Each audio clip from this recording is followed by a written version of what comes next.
Podcast. Duthie's Rubber Boots Podcast. We want to thank you for listening. We're sure you never thought we'd last. Oh no. We're gonna talk nothing, very little sports with your host Jimmy, your James. And now you know for sure that it's gonna be a blast. It's gonna be a blast, oh yes, 'cause this is the podcast. Pretty excited. Our buddy Jay Baruchel's on the podcast today, who was one of our first podcast guests when I starred in his directorial debut, Goon 2. Yes, you starred. I starred in it, and was that his directorial debut? Wasn't Goon? He didn't direct Goon. He didn't. No, he wrote part of Goon and was acted in it, but he directed Goon 2. Oh, I didn't know that. And he has a horror movie coming out, and he's got a great book called Born Into It, about being a Habs fan, which Lester can relate to. Oh, baby. So we're going to talk to Jay in a little while. So yesterday, I've committed to golf, off-season golf this year. Is that right? Yeah, I'm really committed. Seriously? Yeah, I'm thinking I have a shot at the senior tour. I have Great Lakes Tour? I have a 2-year window to make the senior tour. I'm going to have to lower my handicap by about 40 strokes? About 20. Take it from like 13 to minus about 5 probably to get onto the senior tour. So Can I caddy for you? Yeah, of course you can. I would expect it. So I go to my indoor facility, Peak Performance. Is it a bubble? It's better than that. Or do you hit into like, do you hit one of the video screens? It's got simulators. Yeah, simulator, yeah. Yeah, it's Do you got like simulators. those? Do you trust those? I do. They got lots of. I've come around because my coach has helped me come around to those things. You have a coach? I have a coach. Nice. So, and when someone would say just a guy you pay for lessons, but I like to call him a coach. Does he coach anyone else? He does. Well, interestingly enough, yeah, he coaches some more prominent golfers than me for sure. But so I was trying to get on the simulator. There's like a pitching area and a putting area and all that. And I can see that there's a dude there's a whole bunch of simulators there, but I like this little private bay that's got all the stuff. And there's a dude on it. And I'm like, oh, I came in early. They said, well, your time's 12:15. He'll be out of there by 12:15. You can get on. So I do my chipping and putting for 45 minutes, and I look over, and the dude's still not off the sim. So I'm starting to get a little antsy. I want to get my practice in. And I go over to the girl at the front, and I said, can you get this dude off the sim so I can get in there? And she's like, yeah, he knows that you're waiting, so I don't know why he's taking so long, but I'll go talk to him again. So she goes down and talks to him, and she said, he's leaving now, so you're good. So I wait a couple minutes. He's still hitting, but so I'm like, you know what? I'm gonna throw some muscle around here, right? Yeah. Why wouldn't you? So Jimmy's gonna bring his clubs down and say, let's go, doofus, get out of the sim. Yeah. So I do that, and he's just packing up when I get there, and it's Kiefer Sutherland.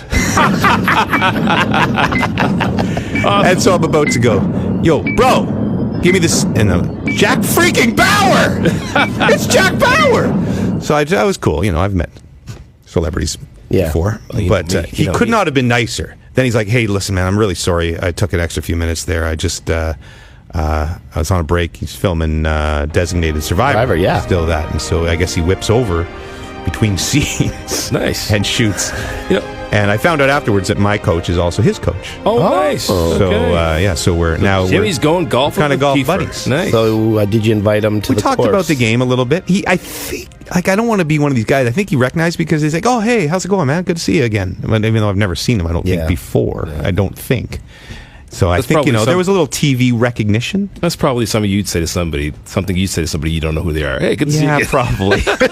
Yeah, he probably had no clue. The story. I said it's James from TSN because I didn't expect him to remember. I always introduce myself that way. That's I good. don't expect anybody to know it's some little cable broadcaster guy. But we started, he said he's really committed to the game this year. I said, me too, We bonded for a while, and then... You guys are probably in the same age. You guys could maybe become friends. Yeah, Keith? Yeah. Hang out a little bit? I should have, but if you hadn't have left, I would have trash talking. Can you trash talk Kiefer? You can. Can you be like, flatliners, unrealistic? Yeah, but he just come back with Lost Boys. And then he'd be out. No. Could all of that really have happened in 24 hours? Come on. Hey, you know what? Can I just make a quick aside? I will make a quick aside here. What was with your hair in Lost Boys? No, is there any other sport besides golf that's made such technological advances? Like, think about the technology now, whether in terms of range finding and all that stuff. Like, it's amazing. The tech for golf is amazing. It's crazy, and those sims are nuts. Like, I didn't know anything about them before, but my coach has taught me. Like, you want to get an angle, like for instance, my 7-iron, he's like, you're hitting at an angle of like 30 degrees. You need to get it to 22. And now I'm like, Coach, I was at 20 today, just so you know. That's the kind of way we talk now, me and my coach. Nice. Let's get to the Rod Smith recap because we got a lot to get to today, and we want to get to Jay Baruchel shortly. Here's Roddy, brought to you by iDrinkCoffee.com. Middle of the morning, can't keep my eyes open cause I got to have a cup of Java. I got to have a cup of Java. So I better log on to iDrinkCoffee.com.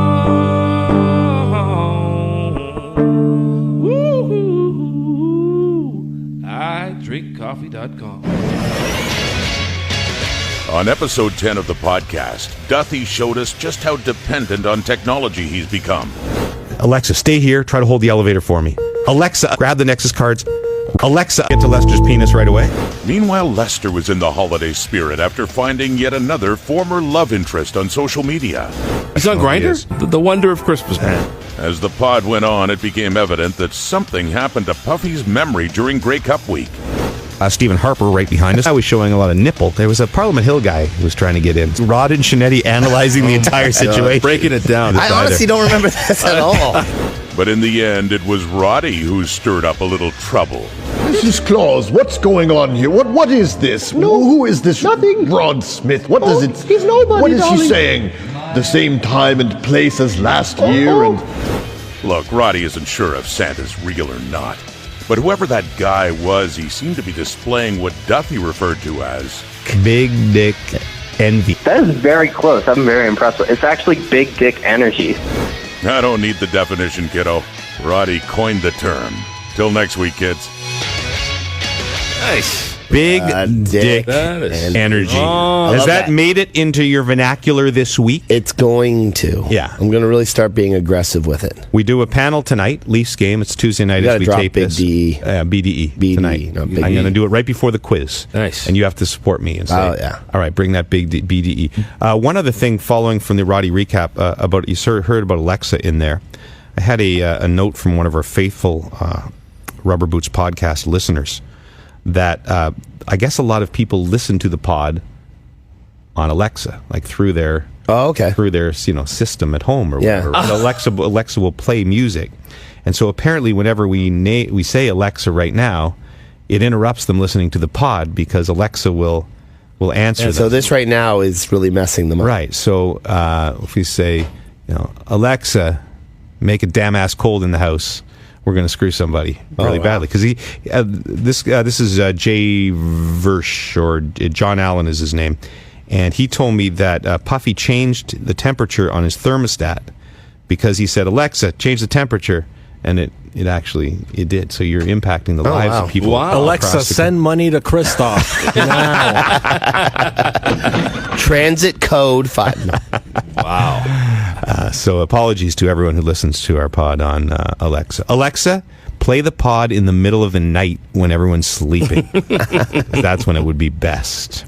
I was going to do the week that was. We always do the week that was here, but I could also substitute this for things that I saw on Twitter, and we haven't heard that theme enough, so let's do that. Freaky pigs, strange chicks, world affairs, polar bears, fake news, nice shoes, big boobs, jack dudes, all of these things and more as I sat on the shitter. Things that I saw on Twitter. Brought to you by our friends at the Gansevoort Resort in Turks and Caicos. Okay, so I just came from the Lou Marsh voting. I believe this would be our second annual, or maybe third annual pod where I come straight from the Lou Marsh voting into the studio to tape the pod. Cale Kingsbury, the Moguls champion at the Olympics, won the Lou Marsh Trophy narrowly. I don't think they announce actually How close it is? Well, we used to do a vote where we'd put in a ballot for our top 5, but they changed that, and now we have a discussion. We do a ballot that narrows it to 5, but then you only vote for a winner. Mm-hmm. So a couple of things I wanted to get into, because this is always controversial. First of all, probably 2-hour process, so it's people do take this very seriously. Do they serve drinks? No drinks, just water and coffee and stuff. There's probably 20 people in the room. It's the media people from across the country. Brian Williams. Do they fly anyone in, or is it all No, local? you got to get theirs your own way. There's a few people on the phone who can't make it in. Mm-hmm. Stephen Brunt, Brian Williams of TSN. Rod Black, Damian Cox, Ivanka Osmak was there, Caroline Cameron from Sportsnet, Dave Hodge, Bruce Arthur. That's a good list. On and on and on it goes. So pretty much everybody. I've missed a bunch. Scott Russell, CBC, a bunch of people, myself. So about maybe, I don't know if it was last year or 2 years ago, Bump, who also produces figure skating besides golf, Bump said, you have to nominate Tessa and Scott. They'd won the world championships or something.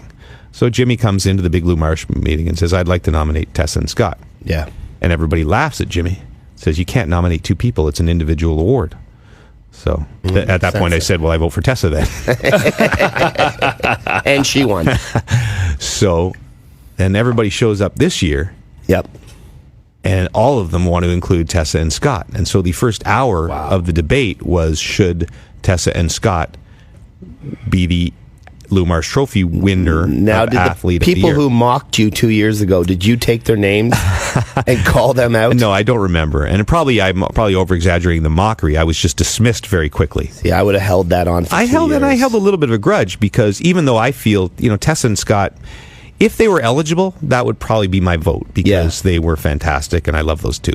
But I don't think you can't tell me 2 years ago that this is the rules and then suddenly the rules have changed. Now, Soleil and Pelche won this about 10 years ago. Well, then how the And heck then was about 50 or 60 years ago, a couple of other double people have won. Well, look, they have to. But then did they switch the rule? They clearly have to make some decisions. You should not get into that room before.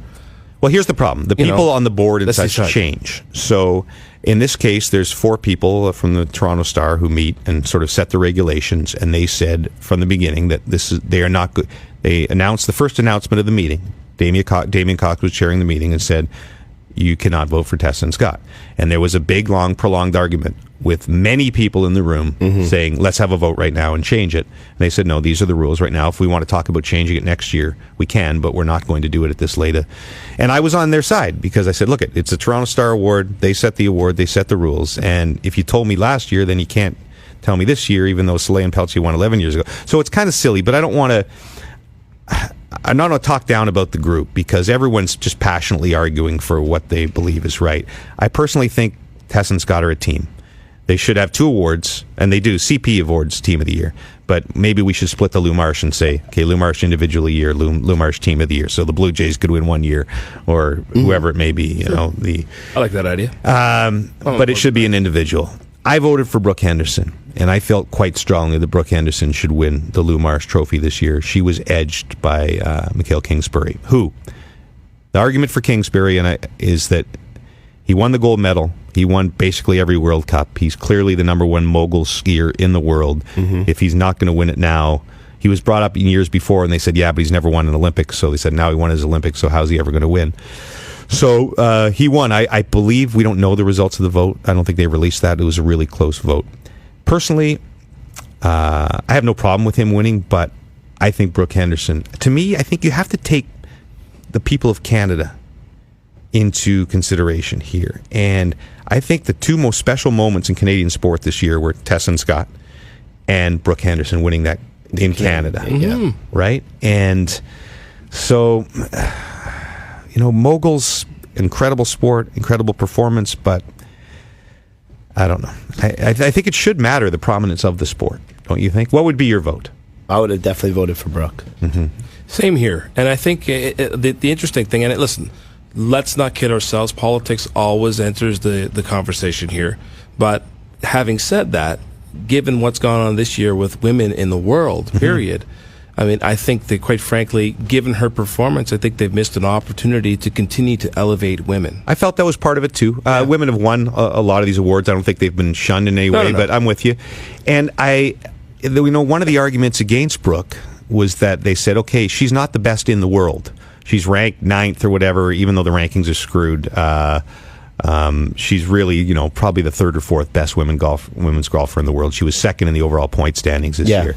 And they said, well, Kingsbury's the best. And a couple other people came up. Connor McDavid, he's the best hockey player in the world. If you're not the best in the world, how can you win this? Well, I'm like, you're the best mogul skier in the world, but how many real competitors are there in moguls in the world compared to how many women are playing golf in the world. Here's my Probably 100 to 1. Here's Right? my question with Connor McDavid, though, and this is terrible to say, but where would the Edmonton Oilers be without Connor McDavid last year in the NHL? Well, probably about they sucked anyway. It's the same place out of the playoffs, right? Yeah, I put McDavid third. He would have been third on my ballot because I think he is amazing. But you're right. You kind of got to win something. And I hope McDavid will have a chance to win, and then he'll win the Lou Marsh, and he should. Sure. And I think the other thing going against Brooke was she's 20 or 21, and people are like, well, she'll win a couple of majors. I see that too. But anyway, I wanted to get that out because the Lou Marsh is always contentious, and you hear about it on Twitter for everybody. And have you ever picked the Lou Marsh winner? I think this is the first year I didn't. Well, the first year. And I really thought I was trying to gauge the room. Okay, I got to vote here. It was very much like an election. Yeah. I got the Hodge. I think I got his vote, and I got this vote. Yeah. Because I was arguing quite passionately for Brooke. I don't know. Maybe golf is kind of my thing, so I stick up for her a little more. But I really thought that. You see, they were saying, well, she didn't do well in the majors this year. Well, to me, that Canadian Open is the most important tournament she played in this year. Absolutely. And 100%. It had a 100%. full field, and she won it. So, anyway, that was Do you see a day that they'll have... I mean, listen, obviously, Lou, I think it's great that they have one, but, could it be a male and a female? Female team. Well, I think there are other awards for Male Athlete of the Year and Female Athlete of the Year. The Lou Marsh, for whatever, has been one thing, and I guess that's what gives it prestige. You know what? I think TSN missed an opportunity. 20 years ago, we should have done the TSN, Athlete of the Year, Team of the Year. Like and we could still do it. Yeah. But, it takes years to garnish prestige, and I think that it probably could have been bigger than the Lou Marsh, right? I mean, the Lou Marsh is just started by the Toronto Star, but nobody else really came up, so it's become quite a... It's good. Yeah. But we should start the Jimmies. The Jimmies. Yeah. Imagine those you have meetings with in them. Oh, my God. Quizmaster?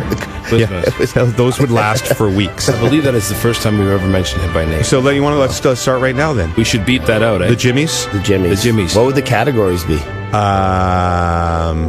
BDE. What the BDE of the year? BDE of the year. For sure. And should we give it to, we can't give it to Brooke Andrews. Sure we can. Sure It's you an can. energy. Sure you can. It's energy. Yes, I don't... All right, the first Make it annual BDE Rubber Boots Podcast BDE of the year goes to Brooke Anderson. Yes. If someone tells Brooke about this, anyone listening, it's good false. Just let's come up. We'll pretend it's a big corporation. Just tell her it's a corporate sponsor. BDE. I think we would invite we'll relish the opportunity to have Brooke join us on the podcast. We could get Brooke to tape a message. Don't tell her what it is. I'd like to thank all the people at BDE for this beautiful award. What will the award look like? All right, let's curve this back. Oh, jeez. Is this the one that finally gets us taken off the air? Yeah. The things that I saw on Twitter is brought to you by the Gansevoort. You work too hard, you need a vacation, so be like Jimmy and go to Turks and Caicos. Luxury and class of 5-star resort, you must book the Gansevoort. A nice dealer at the Gansevoort. Come to the Gansevoort. So one of the things I meant to mention on things I saw on Twitter, but it was kind of self-indulgent because it was my tweet. Did you see my tweet about the Hallmark movies? Yeah, I think Okay, do you live in that world? No, my wife does not. Okay, I'm talking Saturday, Sunday. I had a pretty loose weekend. I did one Sens game, but I was home most of the time. Those Hallmark Christmas movies on the W channel were on in my house and were being watched by a minimum of 2 of the 3 females in my house for the better part of 48 hours straight. Wow. But this feels like this year it's been a lot more where people are publicly announcing how much they love these movies. Well, or like when I tweeted this thing, I said hell is a place where these play 24 hours a day, and oops, that's my house. I have a lot of men support there. Now, they're all the exact same story. Yeah. A beautiful, they're always very beautiful, attractive, probably 30-year-old woman returns to her hometown. Yeah. She's usually just broken up with her boyfriend or will sometime during the film. Yeah. And she meets the also equally handsome antique dealer. Yes. Or something. Usually a single dad. Yes, who they discover the meaning of Christmas together. He's widowed. Their fake snow falls during the entire film. Yes. There's always a little skating rink. And there's never any accumulation. There is always a subsidiary plot, usually involving a black couple that also gets together, but they can never be the main characters. They're Well, of also course the not. subsidiary. We're not ready for that. We're not ready for that. It's just One of the dads at my kid's school stars in some of these Hallmarks. Yeah, he's probably the hot dad at school. Is he a good-looking fella? He's good-looking, yeah. He's been in one of these films, as a star? He's like the main What's guy. his name? I'm going to have to look him up. His name is Jefferson Brown. Okay. Jefferson Brown. Yeah. So, it's hilarious. He's a white man? Yeah. There's no white man named Jefferson Brown. The moms in the schoolyard, they're always talking him up, and they're just looking at him. I'm like, geez. Yeah, it's not fair, right? It sounds West Indian. Yeah, when last time I went to Jefferson Brown House? I went to Jefferson just the other day, man. I feel shame. I haven't seen Jefferson in such a long time. Bumbleclad Jefferson! Are you at the Hallmark movie this year? I don't know. That was my attempt. It sounded like you're doing You're bringing the BDE, Jefferson!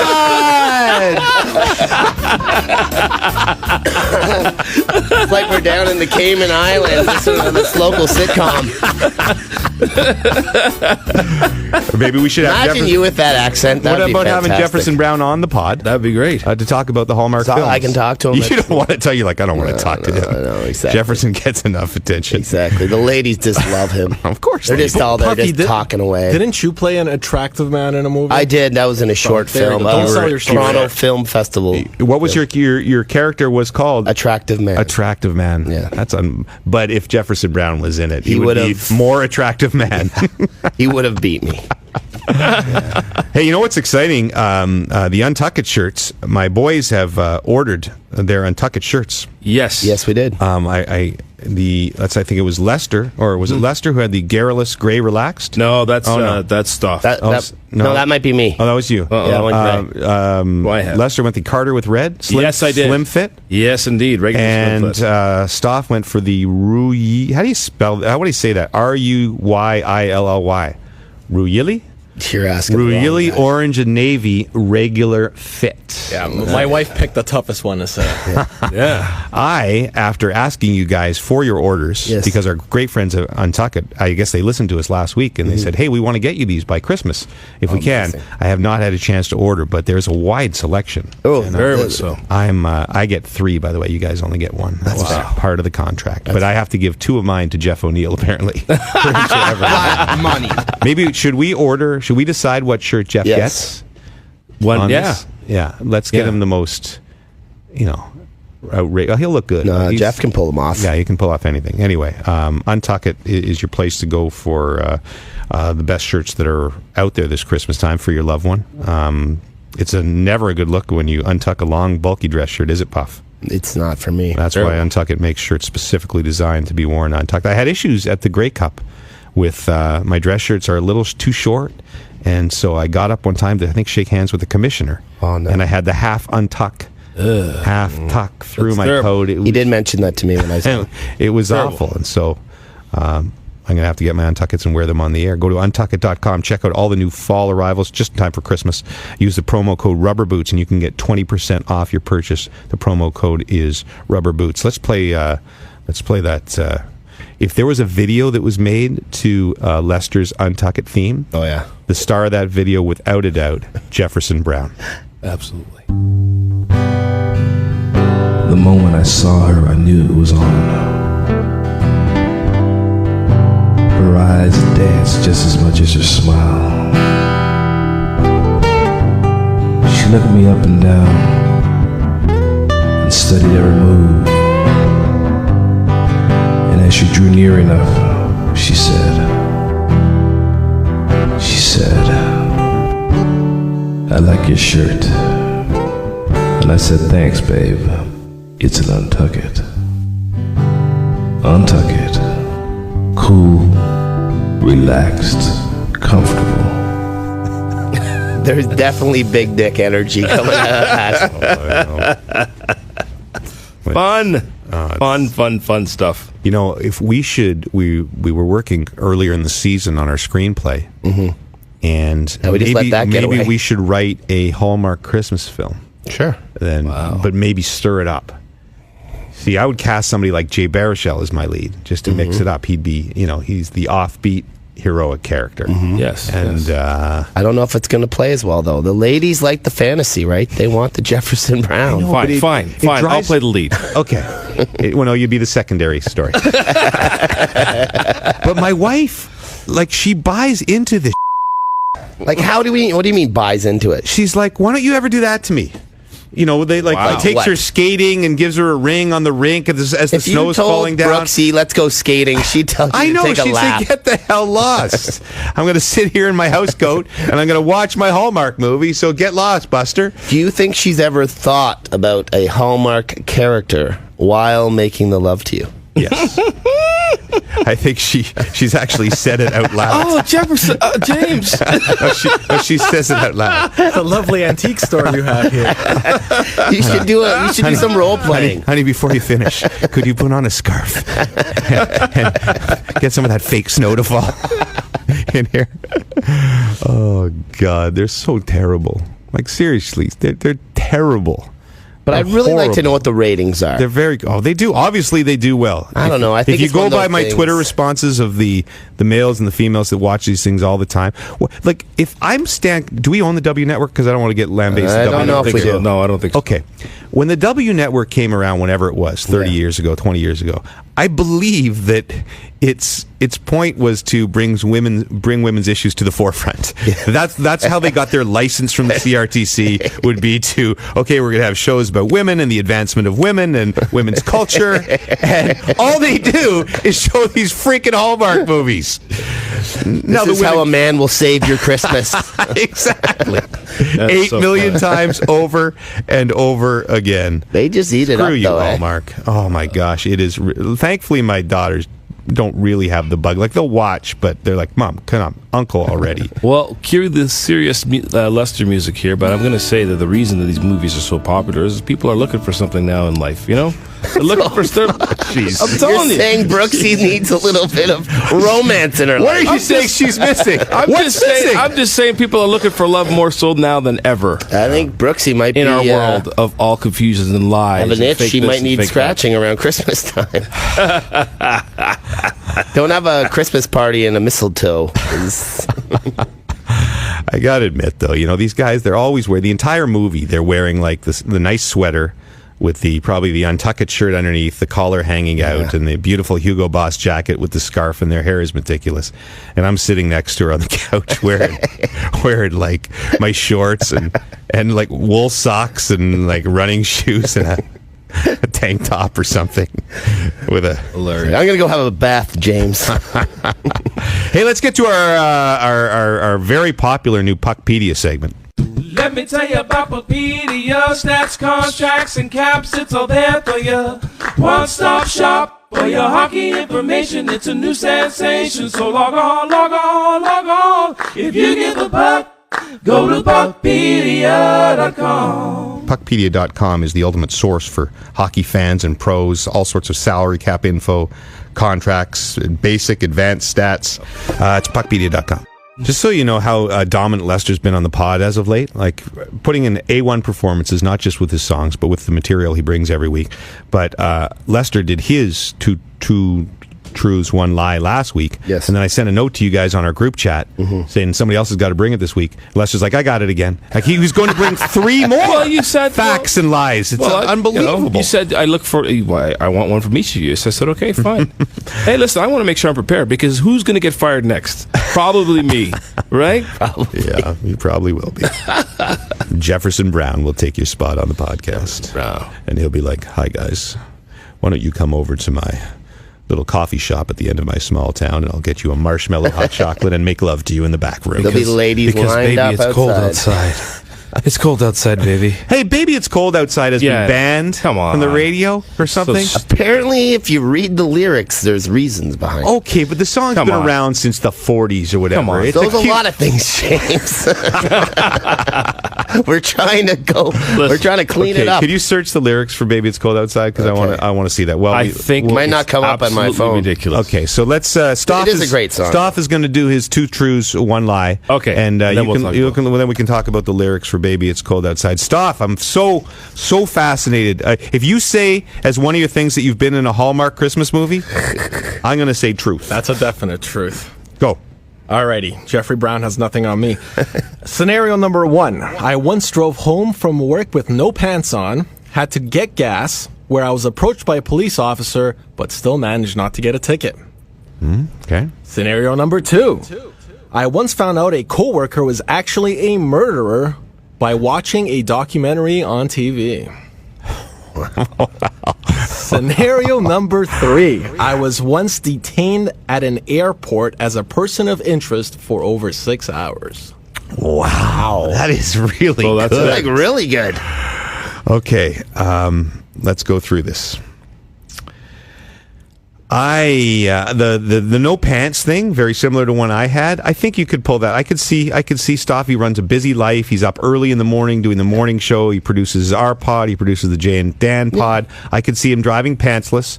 I could realistically see there being a cop there. Yeah. And him avoiding the ticket. I could see that possibly happening. For sure. So I'm going to say truth on that. You guys with me? I would agree with that. Are we doing a team effort here, or are we going to do individual? Listen, I'm sorry. That scenario holds no water for me, and I'll tell you why immediately. Okay. There's no way his car makes it to a gas station.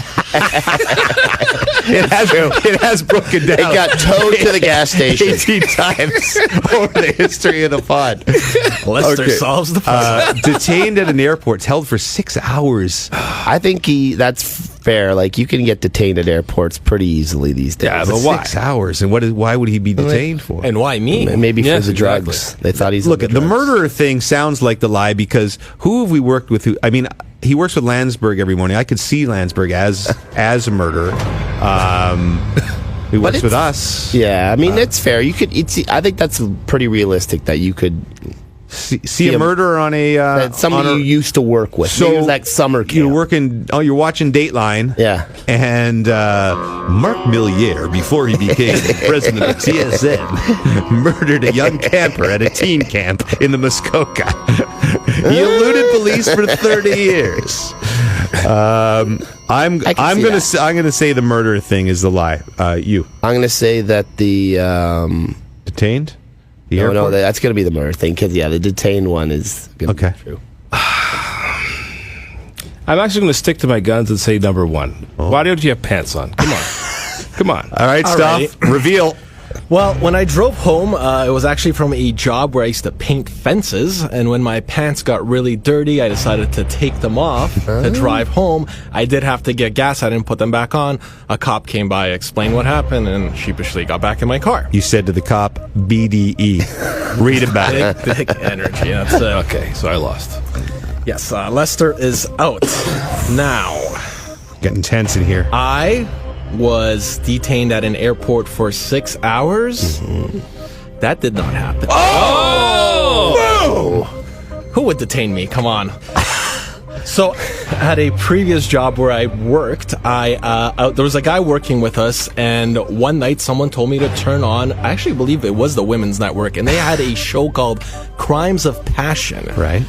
Where basically our coworker 5 years prior killed his wife. Wait a second, and he's still your coworker at this point? That is when I lost all belief in the judicial system. And so he got caught, and 5 years later, and you've probably known him for a while now, so he's out in 3.5 or something? He'd worked with us about a year at that point. Wow. Yeah. Can you name him? No. So he got caught. They put him in jail? It wasn't here at all. It was a previous job, an office job I had. It wasn't a media job? No, it wasn't a media job. Was he a nice guy?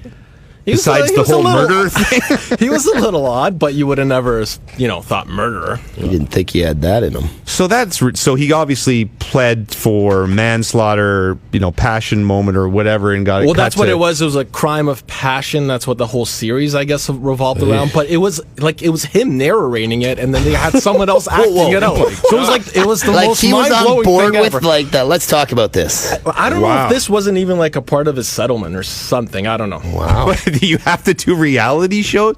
So what sleazy reality show get the killers to come on and I guess, what am I saying? Of course, every reality show would do that and say, hey, could you narrate the story O.J. Simpson of your murder? If I did the crime, this is what I would have done. Oh, that is that's heavy. Wow. That's a good one. Yeah, Stop fooled us all. He did. That's good. That's good. I think it's the first time someone's fooled everyone. Yeah. Congratulations, Stoff. You're the winner of What do I get? 2 truths, You 1 get lie. some big dick energy. You get to mix this podcast.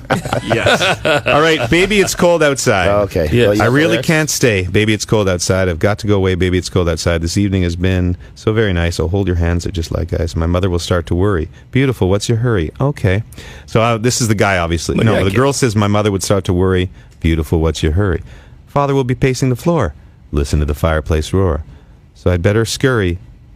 Please don't hurry, beautiful. Maybe just a half drink more, she says. Put some records on while I pour. The neighbors might think, baby, it's bad out there. Say, what's in this drink? Oh. No cabs to be had out there. I wish I knew how. Your eyes are like starlight now to break the spell. I wish I know how to break the spell. I'll take your hat. Your hair looks swell. I ought to say no, no, no. Mind if I move in closer? At least I got to say that I tried. What's the sense in hurting my pride? I really can't stay. Baby, don't hold. It's cold outside. I've got to go home.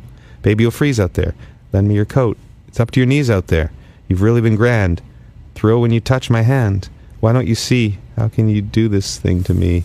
Yeah. There's bound to be talk tomorrow. Think of my life, long sorrow. At least there'll be plenty implied if you caught pneumonia and died. Wow. All right, so it's a Okay, look. I get it, but it was written at a different time. It's such a sweet song when you hear it. Yes. Yeah, Absolutely. It's beautiful. I'm with Lester. I don't think you should.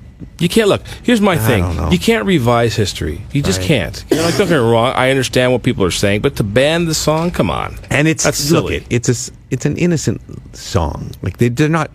It's just an innocent let's back and just say forth with a man. 16 candles, you're on the clock. I know that is the ultimate. Which was one of my favorite movies. I know, great flag. Puffy and I had this discussion probably last year when we both sort of saw it again recently on TV, and it is the most inappropriate film. John Hughes. Like, what were you like? It does not hold up to 2018 standard. Creepy? Well, look, I don't want to get into it. I've but only seen it once. the girl passes out. Yeah. And the boyfriend gives her to Anthony Michael Hall and says, "Here, she's yours for the night." Like, it's unbelievable. Wow. And he has relations. Anyway, Wow. Yeah. the world has changed. That movie could have used a good black secondary plot. No, instead it had a Chinese racial stereotype secondary plot with a Chinese exchange student named Long Duck Dong. Long Duck or Dong? something. Does not hold up as well. Does not hold up either. Look, all of us on this pod, we're very progressive guys. We're 100% in favor of all the progress that's been made in a lot of these things. I just think some of the stuff, like an old song like that. Yeah, well, I agree. Christmas So listen, favorite. you're talking to a musician. Like, come on. But hey, if there are women Hey. listeners that it offends, then okay, I'm with you. I I understand. always go to you. You could always If there are change the people it lyrics, offends- make them a little bit more. Yeah, you could alter this. appropriate. I'm sure they will. Alter. You know what? We have my whole family's coming out for Christmas, and we always do wacky things at Christmas. So I thought it'd be funny this year if we did. Do they know it's Christmas? Like we did, like the Live Aid. Oh, man. Like all singing a Everybody gets a line. It's that'd be Christmas time. There's no need to be afraid. And everybody gets a line in the family, no matter how bad you Now, are. can your family pull it off? Huh? Can your family pull it off? No, but that'll be the whole point. It will be funny. No, but I went online and was watching that video. But the first thing that came up, they did a new version about 2 or 3 years ago, and they changed all the lyrics because somehow. Like, there's some lyrics in that song that is like, well, tonight, thank God it's them instead of you. And apparently that's too politically incorrect. Well, when you think about it now, it's true. I know, it's true, but you know the what? point At of the song, time, right? No, it's a great line. That was it's Bono. Bono, that line, Bono. right? That's a fantastic line. I know. That's true. Thank God. And it's not the me. new version, which is like, Harry Styles and all these guys, it's all like they don't. I don't know. It's the same song, but really far too politically correct. That's a great song. You know what the other thing about that? The other thing about that song that people don't realize, it's all male vocalists, no female vocals. No, there's a few. No, I don't. I think so. Bananarama's in there, but they might only be singing that. They're not cruel. No, cruel. I like me some I Banana. love Bananarama. Yes, At but the no, time. but there's nobody. At They're the there, time. but nobody Come sings, on. and nobody non-white sings in that song. By the way, not any lead. Ooh, let me see. Yeah, but the U.S. version has a lot. Well, the U.S. What's that song? We Are the World. We Are Come the on, World. Michael. That's number 3. I like the Canadian song better than the. Tears Are Not Enough. I don't like that song at all. You don't, eh? Sorry, God, no. I like Tears Are Not Enough. It's number 2 for me. But if you look at the Tears Are Not Enough video, and if there's any of our college students like like our buddy last week from Calgary, and all his guys at home, like they have to go on and look up the Tears Are Not Enough video because you won't recognize. It's like guys from BTO and stuff. We would recognize them, but I'm saying today's generation would. Yeah. Brian Adams, you'd notice. Brian Adams, and that's about it. Well, Gordon Lightfoot's in it. I think Neil Young's in it. Yeah. What's his? I don't know if the Hip are in it. I can't. With remember. the guys from Winnipeg.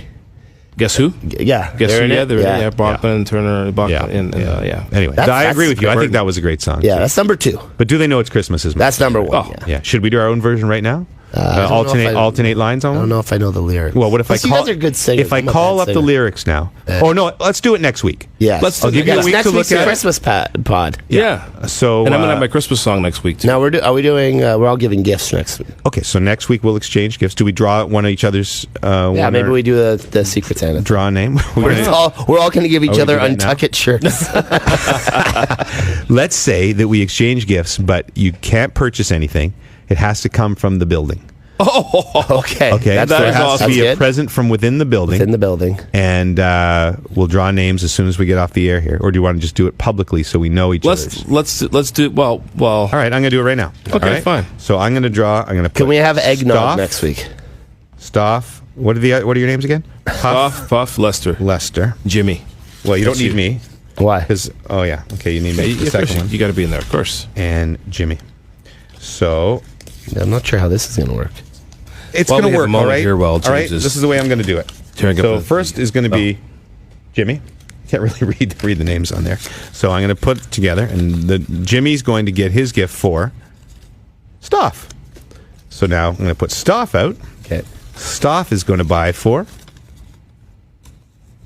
Lester. Nice. I'm going to put Lester out. See how good I was at this? Yeah, it's so I've far coordinated working. It's pool not. It's so going to far. all blow up. Lester is going to buy for Puff. Okay. Nice. And Puff is going to buy for... Oh, wait a second. You're right. No, who's left? Who's left? Isn't it you? Was anybody buying for me yet? And not yet. No. Okay, yeah. so Stuff's... You got to buy. You got to pick it out.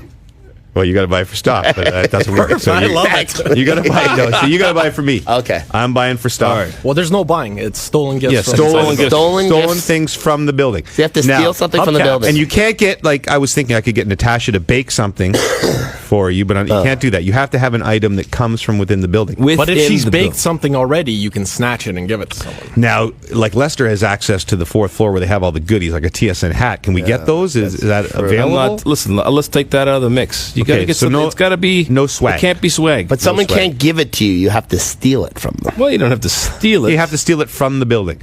Like, for instance, a beautiful Dallas Cowboys helmet from this radio set that I'm looking at right now. Or a full set of tailor-made golf clubs. Yes. Ooh, that would be fantastic. That would be an amazing gift. It has to be from the building. Okay. All right.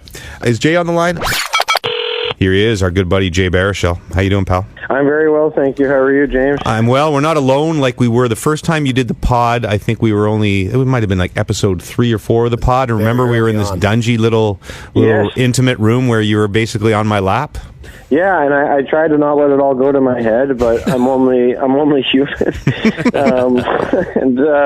Yeah, you could cut the tension in there with a knife. Yeah, no, it was an interesting little spot. Was I one of the first? Yeah, I'm trying to think. I think we might have had Luongo's a friend of mine, and back then we thought we were doing more of a sports pod, and then we stopped talking about sports altogether.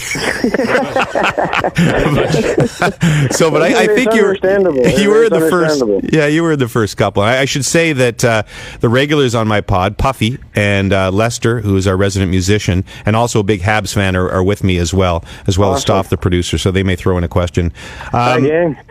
How's it going? What's going on? Jay and I spent an hour interviewing Jay about his book. It's called Born Into It, and it's a fantastic book about his upbringing in Montreal, how he developed his passion for the Habs, being a passionate hockey. I'm trying to get all the plugs out of the way, so if I don't ask you questions about the book, and this thing will be okay. I appreciate it, and thank you for having interviewed me. For spent an hour. That was a lovely night at Puck Talk. Yeah, you know what? It was fun. But the book is called Born Into It, a fantastic book. If you're a sports fan, a hockey fan, you don't have to be a Habs fan. Lester's a diehard Habs fan, so I know he's going to get one. But also just about family and everything else. I said it sincerely that night. I thought it was a really fantastic read. What I really want to know, though, because we don't have a lot in common. With your big movie star and me, little cable sportscaster guy. But I've done book tours, and you have done a million movie junkets. Yeah. But this, I think, if I'm correct, this is your first book tour, correct? Yeah, it was, yeah. So was it, tell me, did you have any, weird experiences? Because you're not dealing with like the Hollywood foreign press, but you are dealing with people. And I had some weird moments on mine. Did you have any odd, signing things? Every single day, man. But I for what it's worth, I if I have to interact with anybody, I'd much rather interact with like regular Canadian people than German and Italian Hollywood reporters. That's a whole other thing. To be honest, it's going to sound super hokey, but it was lovely, man. It was a really kind of neat thing to go to a whole bunch of different parts of the country, because there are a few places more distinct in the world than from each other than like Montreal and Calgary, But and what was so cool was to have kind of similar experiences everywhere I went. In fact, what was hilarious was and slightly sad was Calgary had a way bigger turnout than Montreal. It's like I only I went to a bunch of places with the book. Only two of them have I ever really lived in, which is Montreal and Oshawa. And those are the two places that people repped the least. And Calgary, St. John, Charlottetown, Halifax, Oakville, Hamilton, all these places were big turnouts. But granted, in Montreal, for whatever reason, my event was scheduled during a Habs game, and so there was a handful of people that came, but I understood those who didn't. Well, it reminds me, my second book tour went a little better because it was a bigger publisher and was more organized. But my first book tour was kind of a small little publisher and terribly unorganized. And I had the same experience. I think I told you, out east and cities like Ottawa, my hometown, were great, and out west was great. When I went to Montreal, we showed up with the book agent at this bookstore, and I don't know, they'd forgotten. So not only was there nobody there, they hadn't really done publicity, but they couldn't find my books.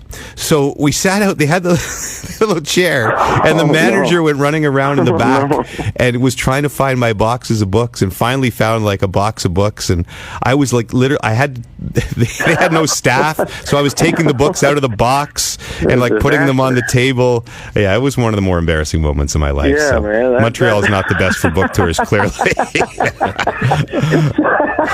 At least not for the two of us. I'm sure when Salman Rushdie goes through, he gets treated slightly better. Well, the other one I had was Vancouver. It was a pouring rain Monday night, and I had about 12 diehard fans that were there. And then once they were gone, there was nobody else. And so now you're sitting at a table in the middle of the bookstore alone for an hour and 45 minutes. And the odd person comes in and kind of gives you that quizzical look, like looks at the stand and looks at the book. You're selling credit cards? What's all this business with your kiosk here? Could you help me find the latest Oprah choice? Yeah, I don't work here, ma'am. Are you with the Army? Are you recruiting? Yeah, I see. The way I saw that stuff is like it's the same approach I take to like having a little party. Is like win-win, right? So like if a bunch of people show up, then at either a party or a signing, then yeah, big success. That's like a legendary evening, legendary event, blah blah blah. But if nobody shows up, it's way less work. and so, if no one comes to a party, worst case scenario, it's just like me with a bunch of food and stuff, and that's fine. And so if no one came lined up for a book sign, I'm done earlier. It's like that much less I have to do. But no, I have to say as like taxing as it can be for me to sort of like, I have a lot of anxiety and stuff, and so it's like it can be a bit rough to engage with a bunch of people every single day. However, that was like mitigated by the fact that like there's a whole bunch of nice people in this country. That's cool. Jay, it's Lester here. My question is this, and I apologize, I have not had the chance to read your book, but I will. That's absolutely fine. Okay, so I have had the pleasure of meeting a few Habs in my lifetime. Have you met any Habs, and like former players, present players, and who is your favorite Hab of all time? Yeah, I've been lucky enough to. So, what was kind of weird and cool was like a few years ago. Almost 10 years ago, I did a whole bunch of commercials with the Habs. So, like, I was in like a commercial with Brandon Prust, one with Pacioretty and Lars Eller and Mike Weaver, one with Carey Price, and one where I took a shower with Brendan Gallagher. So that was like, yeah, no one can ever take that from me. That's cool. And when you've reached those dizzying heights, everything else is put into perspective. And I've been lucky enough to like get to know Chris Nyland, and he's someone I greatly admire and whose company I enjoy. And I got to pick Bob Gainey's brain 2 summers ago, and at the NHL Awards there in Las Vegas, and that was real cool. But I'd say my favorite of all time.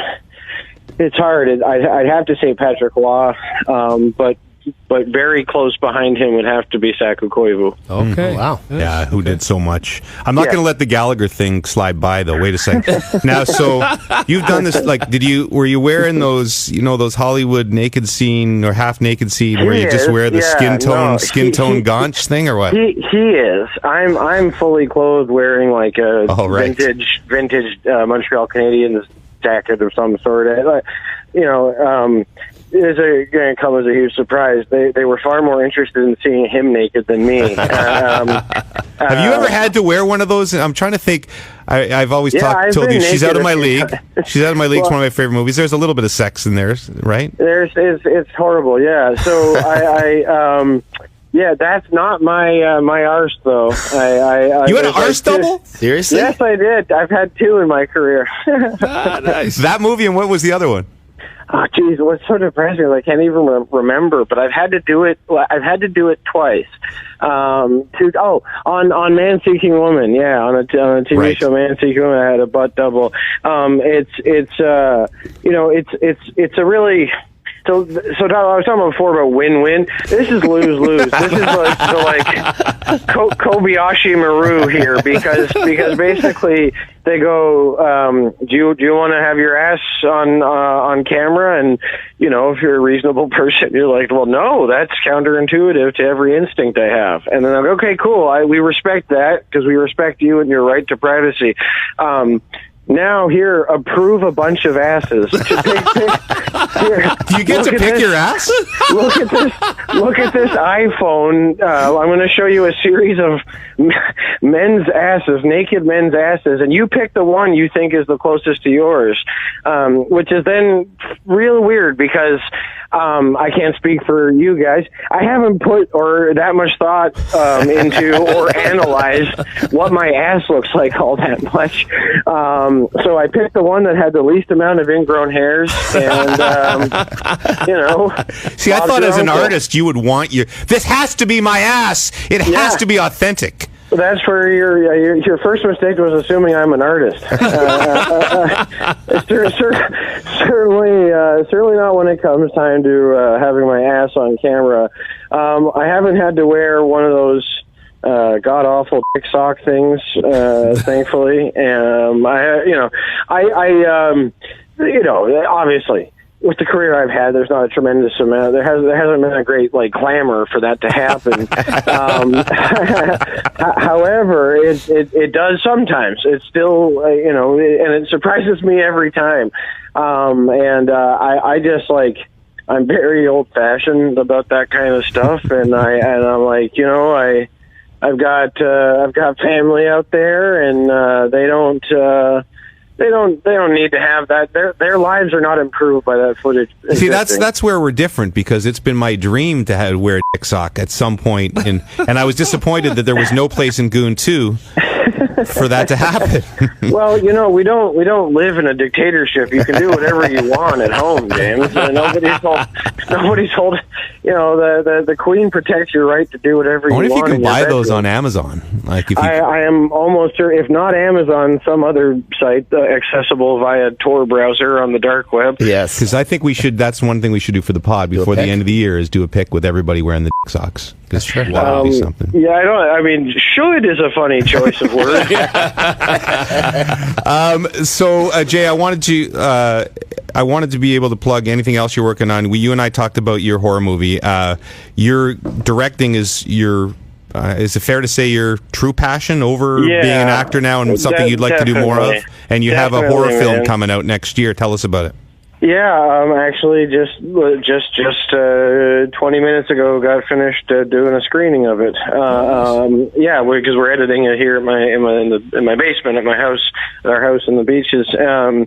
It's called Random Acts of Violence, and it's super trippy, and we're trying to go as hard as we can, and it's funny. We kind of have our rules on this movie, because I'm making it with a lot of the same folks that I made Goon 2 with, and our rules in a lot of cases on this one are kind of the opposite of Goon 2, because in Goon 2 we were kind of doing this opera, so everything was about these kind of over the top ultra violent flourishes, right.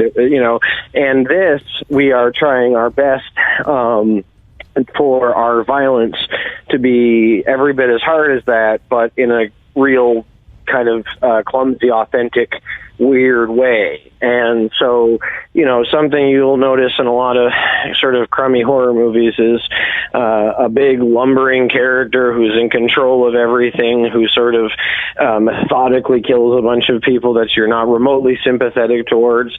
And you can't name any of them either. And that tells you that you're really the killer's the hero in those movies, and therefore the audience is experiencing vicarious sadism, which is a whole another disgusting thing for another time. But so what we're trying to do here is go real and sad and clumsy and devoid of rhythm, and where the killer is just as out of control and as prey to the moments as our victims are. And so it's we've been afforded a great deal of kind of creative freedom, and I'm very, very lucky to work with the people that I worked with, because we're doing something real special and trippy, and really just excited to show the world if we've done our jobs. It is not your average horror flick. Well, I can't wait to see that. Are you actually going to retire from acting, or would you still be open depending on what comes up? Yeah, I mean, it's like I still I love movies, so if the best way for me to be part of making a real cool movie is for me to act on, be on set as an actor, then so be it. But it's since I was 9, I have wanted to be a director, and I started acting at 12. And even when I started at 12, my mom said, you want to be a director, you want to go to film school. Being on set's probably the best film school in the world, and so I've been very fortunate to have the career I've had as an actor. And I don't mean to sound anything close to ungrateful, because I have a tremendous amount of respect and gratitude. However, in my life and in my heart of hearts, it's all been preamble. What I really, really love is telling stories, getting to write and direct. So, and if it never happens again, well, I got to do it twice and write a book, and that's that's a pretty cool thing that I get to leave behind no matter what. Jay, Lester, again, as James mentions, I'm an artist myself, and I write music and do videos and stuff like that, so I really, really appreciate your passion for this. But I do have a little bit of a selfish question. If you make another horror movie, can I be the black guy that dies in the first scene?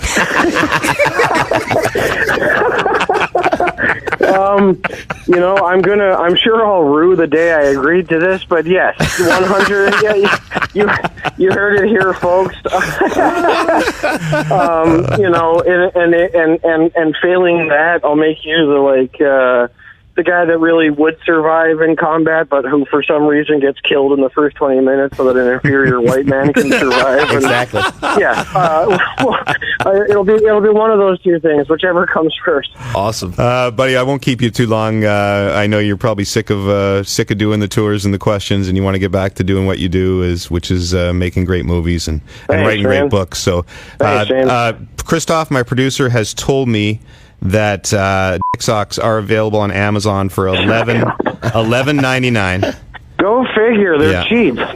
We're gonna this what we're going to do. Puffy also wants to direct, and we're gonna make we're gonna make our first low budget porn, and with all of us will wear dick socks, so there won't be like full frontal. You'll see the dick sock though, which is the opposite of Hollywood, where they don't want you to see the dick sock.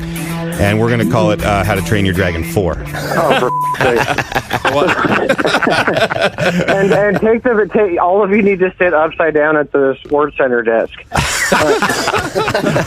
Well, then there'll just be a lot of bag flopping around, too, out there. Take it easy, buddy. Thanks so much for doing this. I really appreciate it. Hey, thanks for having me, bud. Have a good one. Okay. That's our buddy, Jay Baruchel, who is, he's had an amazing career, If I didn't... We only had a few minutes today, but when we spent the hour together a couple of months ago and going over everything, he was in Almost Famous. Yep. Had a couple of key scenes in Almost Famous, and that's when he got noticed by Judd Apatow, and got cast in Freaks and Geeks. No, I'm gonna forget. Undeclared. Now. I think it was Undeclared, but by then it was just called Unnamed Judd Apatow Project, and that was his first break. And he was just like a high school kid in Montreal who was kind of ready to give up acting. That's awesome. And boom, and it sort of took off from there. And I've said before that. What is it? The End of the World? What's the one with all of them? This is the end. That's great. I love it. The panel and I watched that in a theater at the Cup final in Chicago. You were there, weren't you, Puff? That was just a hilarious freaking movie. So it was it's so stupid and so funny, and those guys are just very close to character. It's just a little bit off. I know. It's good. But man, he's a passionate director, and I can't wait to see the film that is called Random Acts of Violence. It sounds really good. Yeah. He wants, and he's a real horror buff. Yeah. So it's like there's not going to be any cleaning up. It's going to be ugly violence. Like he wanted it to be ugly, nasty horror film violence, and so too scary for me. But I forgot to ask him here. We ran out of time, but when I was at that interview with him a couple months ago, I mentioned the plot of my film, Bad Harvest or whatever. Bad Harvest, where the guy, Evil Harvest, the serial killer dies, and I got 10 seconds in. He goes, "You mean Body Parts?" Which is the movie that our producer Bill Dodson mentioned. Seriously, everything's been already made. So we thank you to Jay Baruchel, thank you to the boys, and we'll see you next week on the Rubber Boots Pod. How are you? I got a question that I really wanna ask you.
wearing your rubber boots tonight?